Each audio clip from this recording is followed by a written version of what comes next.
Pessoal, se vocês tiveram um tempinho de buscar sua água, seu cafezinho e agora vocês estão se sentindo confortáveis, vamos então continuar. Comprometimento cognitivo vascular na parte 2. Por que é importante a gente saber sobre comprometimento cognitivo vascular? Para a gente saber fazer essa divisão. Primeiro, porque o cérebro, ele é extremamente, como que eu posso dizer, compartimentalizado. Então, a gente conhece várias regiões do cérebro diferentes que são responsáveis por várias funções diferentes no nosso corpo e na nossa cognição. Além disso, além dessa compartilização do nosso cérebro, ele é extremamente conectado. Existem regiões no nosso cérebro que elas são regiões responsáveis por fazer a conversa entre essas diferentes regiões que são responsáveis por partes primárias. Então, basicamente, são duas razões. Primeiro, porque dependendo de onde for esse acometimento, a gente pode pegar uma região primária, ou seja, um local onde esse dado é processado, onde essa função cognitiva ou motora nossa é desenvolvida, ou pode ser que essa lesão ela pegue uma região que ela é uma região de transmissão, é uma região de comunicação. Então são as duas coisas importantes que a gente precisa pensar aqui. Voltando então para o nosso infarto de grandes vasos, né? Que vai ser o nosso primeiro tema, que pode ser único ou pode ser múltiplos, causando um comprometimento cognitivo vascular. Não importa quantos infartos são, contanto que sejam infartos que causem comprometimento vascular. Então, se for um ou se for mais de um, não tem importância. Já é considerado doença cerebrovascular. Falando então um pouquinho que o infarto de grandes vasos é um ou múltiplos déficits de domínios cognitivos que ocorrem devido a um ou a múltiplos infartos de grandes artérias, resultando no fenótipo clínico de demência. Então, isso é uma demência vascular por infarto de grandes vasos. Também é conhecido como demência vascular cortical. E também tem uma correlação, que é aquilo que a gente aprende na faculdade, que vocês provavelmente já ouviram falar, que é aquela correlação em degraus. Cada infarto traz uma piora, e se você não tem um infarto, você não tem piora. Então, quando a gente fala da correlação da doença cerebrovascular como alguma coisa que desce em degraus, é geralmente disso que a gente está falando. Além disso, não tem uma evidência de correlação, necessariamente não existe essa evidência, entre a gravidade da lesão e a ocorrência de demência. Vocês vão ver ressonâncias com infartos gigantescos, que a pessoa às vezes pode estar parada na sua frente e você mal consegue dizer que ela teve alguma coisa. E às vezes pequenos infartos em regiões um pouco mais importantes vão causar grandes estragos. E a gente tem que se atentar principalmente aos territórios das grandes artérias, que é a artéria cerebral anterior, a artéria cerebral média e a artéria cerebral posterior. Basicamente, é isso que a gente vai começar falando, né? Sobre a região de acometimento dessas grandes artérias cerebrais. Eu recomendo que vocês voltem e deem uma lida em anatomia, né? Se vocês quiserem se aprofundar um pouquinho mais no tema. Mas se não, eu já vou explicar para vocês. A gente tem uma junção dos vasos que chegam até o crânio, que elas vão se dividir numa organização que a gente chama de polígono de Willis. Que tá aqui à direita de vocês, esse daqui é o famoso polígono de Willis. E o polígono de Willis, ele vai partir a partir das principais artérias, né, da carótida interna principalmente, e vão criar 3 outras grandes artérias, né, 6, cada uma de um lado, né, elas são simétricas, mas basicamente as artérias cerebrais anteriores direita e esquerda, as artérias cerebrais médias direita e esquerda, e a artéria cerebral posterior direita e esquerda. Então a gente tem a artéria carótida interna e as artérias vertebrais, né, gerando, depois de um tempo, essas grandes 6 artérias do cérebro. E essas vão ser geradas também artérias menores, né, como a artéria oftálmica, artéria cerebelar superior, cerebelares inferiores. Mas o que a gente vai se preocupar hoje são essas 3 grandes artérias, porque são geralmente onde a gente vê os grandes AVCs. A artéria cerebral anterior, que aqui está em verde, ela vai ser responsável pela irrigação do polo frontal, mas também vai pegar um pouquinho de parietal e temporal mesial. Então, se você for olhar, essa é a parte lateral do cérebro. A gente está olhando como se estivesse olhando aqui, né? Por fora. E essa é a parte de baixo aqui que é mesial, que é como se você abrisse a cabeça aqui no meio e olhasse do meio para fora. Então, a parte mesial. Quando você olha da parte lateral, você pode ver que a artéria cerebral anterior, ela até não tem uma irrigação tão exuberante, né? Ela vem mais para a artéria cerebral média, que a gente já vai ver. Mas a artéria cerebral anterior, ela pega toda a parte frontal anterior, ela pega um pouquinho do lobo parietal também, Então, até um pouquinho mesmo dessa zona borderline, né, do lobo temporal do cerebral. Ela também tem uma irrigação colateral aqui. Então, ela tem uma zona de irrigação bem importante, mas é mais na parte do meio do cérebro. A parte lateral do cérebro, ela é mais irrigada pela artéria cerebral média. Então, você vai ter uma irrigação de lobo temporal, de lobo parietal e de lobo temporal. E a artéria cerebral posterior, como o próprio nome fala, ela vai irrigar regiões mais posteriores, como o lobo parietal, o lobo occipital. E também a parte inferior e a parte medial do lobo temporal. Então, tenham em mente esses territórios de irrigação quando vocês estiverem lidando com um paciente com infarto, porque provavelmente vocês vão ver os déficits a partir da região que for acometida. E pelo déficit, conhecendo a região, o que acontece em cada uma dessas regiões do cérebro, conforme a gente vai ver nessa aula e nas próximas, você já consegue ter uma ideia boa qual que é mais ou menos o território que foi acometido. O que eu quero que vocês prestem bastante atenção, então, como a gente está falando de artéria cerebral anterior? Justamente nos acometimentos do lobo frontal. Principalmente 3 regiões que são mais conhecidas e que a gente tem geralmente um fenótipo bastante característico. A primeira região, que é a região aqui lateral do cérebro, ela é uma região que ela é responsável por função executiva. Então, ela é uma função que, se lesada, ela vai ter um desfecho mais cognitivo. Então, a pessoa vai começar a ter mais dificuldade para a resolução de problemas. De novo, tá com dúvida o que é disfunção executiva? Volta lá na aula de avaliação sobre função executiva, lá do módulo de avaliação cognitiva. Essa lesão aqui na parte lateral do cérebro, como vocês viram na imagem anterior, ela vai ser um pouquinho mais território de artéria cerebral média, mas ela vai pegar também um pouquinho de artéria cerebral anterior. Agora, o que é de artéria cerebral anterior mesmo? São as alterações em região órbito-frontal, aqui na região atrás dos olhos, que são uma região do lobo frontal responsável por controle inibitório. Se você tem lesão aqui, e aqui a gente está falando de lesão vascular, mas vale também para as lesões que são por neurodegeneração ou traumáticas, você vai ter uma alteração de desinibição, impulsividade, comportamentos compulsivos. E se você tiver uma lesão na parte bem mesial do cérebro, bem aqui no meio mesmo, você vai ter um fenótipo de inibição de motivação e espontaneidade, um quadro mais apático.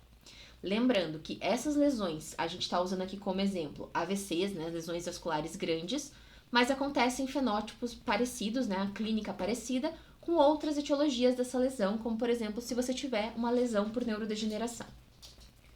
Falando agora de artéria cerebral média.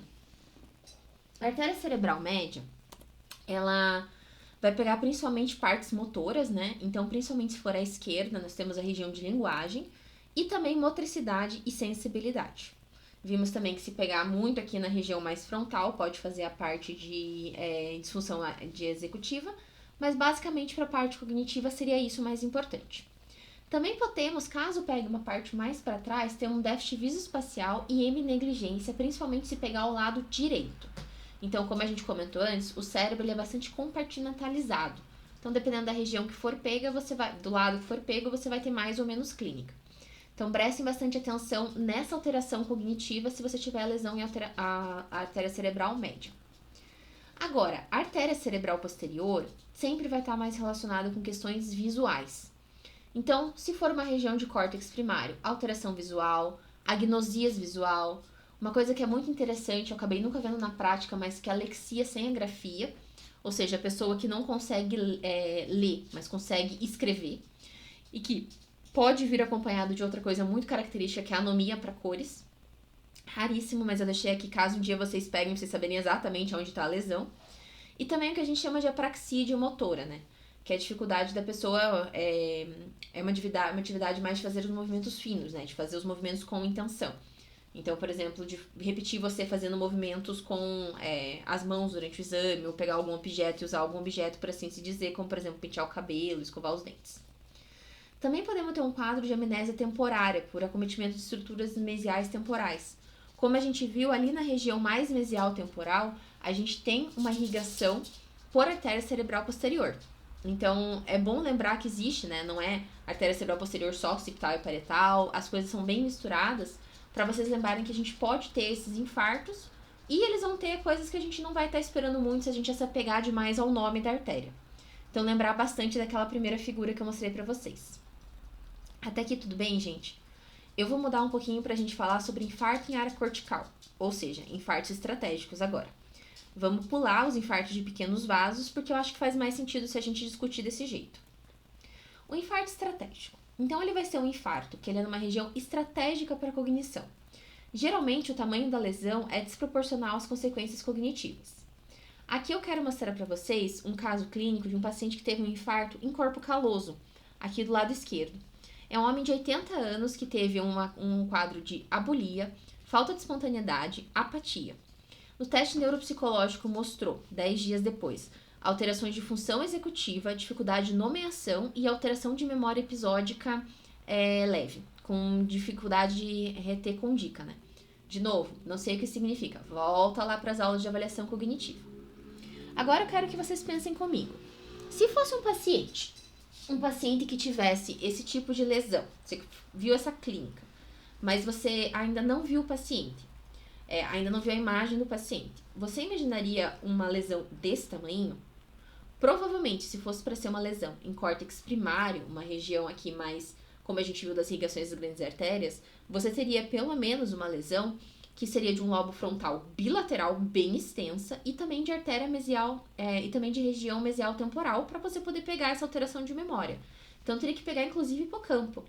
Mas quando a gente olha para essa imagem, a gente vê que tem uma lesão pequena, uma lesão que é até discreta, unilateral.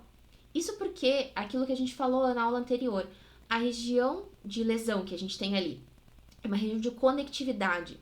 É uma região onde que as informações conversam entre si, que as informações são processadas de uma maneira mais fina. Então, se você tem uma lesão numa região estratégica dessas, você vai ter uma consequência muito negativa se você for comparar só o tamanho da lesão. Por isso que a gente fala em infarto estratégico. E antes da gente mudar de assunto, eu queria só lembrar para vocês de mais alguns conceitos. O primeiro conceito de post-stroke dementia, que nada mais é quando você tem um único infarto. Então, vocês lerem isso em artigo, né? Eu tô trazendo esses conceitos, caso alguém fale com vocês, ou vocês leem em artigo, vocês saibam do que a gente tá falando. Então, quando você tem uma alteraçãozinha ali por questão vascular, o infarto do Bordesoni, que ele vai ser um infarto que vai acontecer numa região que tem uma irrigação dupla, né? Uma irrigação que tá ali, que poderia ser pego por duas artérias diferentes. Uma hipoperfusão crônica e também o conceito de demência mista, que, como a gente viu na aula de Alzheimer, geralmente é usado para descrever a relação entre a demência de Alzheimer e a demência vascular, mas pode ser usada para vários outros tipos de mistura de demência. Quando fala só demência mista, provavelmente vocês vão pensar direto em vascular com Alzheimer, mas pode ser usado para se referir à demência de Lewy com Alzheimer, vascular macro com vascular micro, tem que entender um pouquinho o contexto. Se não estiverem explicando o contexto, simplesmente parte do pressuposto que é DA com vascular. Pessoal, então, só antes da gente falar propriamente dito do infarto de pequenos vasos, eu queria comentar com você os 3 últimos, né, do 4 ao 6 que a gente não vai falar. A gente já falou da demência mista, a gente não falou, mas existe a definição de doença cerebrovascular por múltiplas hemorragias cerebrais. A gente vai fazer uma aula bônus depois pra gente falar, inclusive, sobre como são essas múltiplas hemorragias, né? Tem alguns esportes que até não são muito praticados no Brasil, mas que causam quadros desses. E também temos um infarto de difusão ao incompleto, que é por hiperperfusão cerebral, que pode acontecer, por exemplo, em ocasiões de hipóxia ao nascer, que pode acontecer quando a pessoa sofre um afogamento, quando ela tem uma parada cardiorrespiratória. Isso a gente também não vai falar nessa aula. Mas a gente vai falar sobre infarto a gente vai falar sobre infarto de pequenos vasos agora também. Então vamos lá? A doença de pequenos vasos é o subtipo mais frequente de demência vascular. Ela também é conhecida como demência subcortical ou demência de substância branca. Ela é dividida em dois tipos de lesão, na verdade. Os infartos lacunares, ou infarto do tipo lacunar, e as hiperintensidades de substância branca, ou a doença de Binswanger, né? A gente não vai falar muito sobre esse conceito, porque já é um conceito que a gente não usa tanto, mas vocês ainda vão ver em artigos mais antigos e em um ou outro artigo mais recente. Vamos falar então sobre um pouquinho dos infartos lacunares, que são infartos de início mais abrupto e você vê a piora em degraus, mais parecido com a doença de grandes vasos, está mais relacionado à hipertensão arterial sistêmica e vem mais comumente acompanhado de sinais focais. Já as lesões que eram antigamente conhecidas como Binswanger, né, que são as lesões de pequenos vasos de substância branca, a gente tem um início mais insidioso e progressivo, é muito menos lateralizado e também se confunde muito mais com neurodegeneração, principalmente no início. Para isso, eu queria que a gente falasse um pouquinho de neuroimagem, então. Essa daqui é a escala de Fasecas. E dividimos o FASECAS em 2 tipos de lesão diferentes. As lesões mais periventriculares e as lesões mais subcorticais. As lesões periventriculares, elas vão de 0 até 4. O 0 é quando você não tem nenhuma. O 1 é quando você tem essa pequena e fina canetinha, como se alguém passasse um lápis, que a gente fala.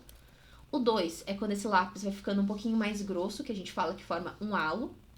E o 3 é quando você já tem essa lesão mais irregular. Ela já vira uma coisa que vai, inclusive, começando a se misturar com a substância branca ao redor da substância que não está periventricular, né? As lesões de substância branca. E temos também as lesões de substância branca. 0 é quando você não tem nenhuma. Quando você tem você classifica como 1, é porque é uma lesão pontual, aqui como vocês conseguem ver na classificação do CASECAS 1, é uma lesãozinha solta aqui, outra ali. A 2 é quando você começa a ter alguma confluência entre essas lesões isoladas. Aqui já tá um pouquinho exagerada, mas aqui você consegue ver que elas vão se aproximando, formando lesões mais visíveis. E que você considera um FASECAS 3 de substância branca, de substância profunda, quando você já tem essas confluências grandes aqui, que a coisa já começa a ter uma aparência mais grotesca. Já fica uma mancha grande sem uma forma definida. Pessoal, então, pra gente não deixar essas aulas compridas, como eu sei que é um assunto muito complexo e muito carregado, a gente já vai voltar para a parte 3 da aula de comprometimento cognitivo vascular. Respirem fundo, absorvam bem o que vocês aprenderam hoje, que na próxima semana vai estar disponível, então, a parte final do comprometimento cognitivo vascular. Até mais!